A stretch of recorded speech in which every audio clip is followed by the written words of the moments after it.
আসসালামু আলাইকুম dear viewers. আজকে আমি নিয়ে আসলাম এই যে আমাদের কনসিল ওয়ারিংয়ের জন্য তার টানার জন্য ফ্ল্যাট স্প্রিং ওয়্যার। সাধারণত আমরা স্প্রিং ওয়্যার রাউন্ডটা ইউজ করি তার টানার ক্ষেত্রে, কিন্তু সেগুলো অনেক লং হওয়ায় যেগুলো অনেক দূরে যাবে 2-3টা ব্যান হয়ে, সেগুলোর ক্ষেত্রে স্প্রিংয়ের ওয়্যারটা আসলে ঢুকাইতে অসুবিধা হয়। সেক্ষেত্রে আমি স্প্রিংয়ের এই ফ্ল্যাট ওয়্যারটা নিলাম এবং কি এটা অনেক লম্বা আছে। সেক্ষেত্রে 2-3টা ব্যান হয়ে যতটুকু বুঝলাম 2-3টা ব্যান হয়ে এটা দিয়ে কাজ করতে সুবিধাও মনে হবে। তবে বিস্তারিত আমরা একটা ভিডিও নিয়ে আসবো, সেখানে আমরা আপনাদের দেখাবো যে আসলে এটা কতটুকু কার্যকর। যদি কার্যকর মনে হয় এরপরে আপনারা সেটা ইউজ করতে পারেন।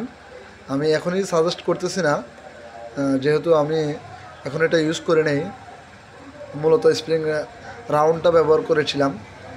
আর জিআই তার তো সেই পুরনো, সেক্ষেত্রে জিআই তার ইউজ করলে অনেক সময় অনেক ক্ষেত্রে কাজের অনেক দেরি হয়।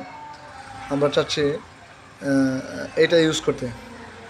এটা আমি কালে নিয়েছিলাম, এখন বাকিটা বিস্তারিত ব্যবহার করার পরে আমি আপনাদেরকে জানাবো। চেষ্টা করব বিস্তারিত ভিডিওটি ক্যাপচার করার জন্য। অসংখ্য ধন্যবাদ ডিয়ার ভিউয়ার্স।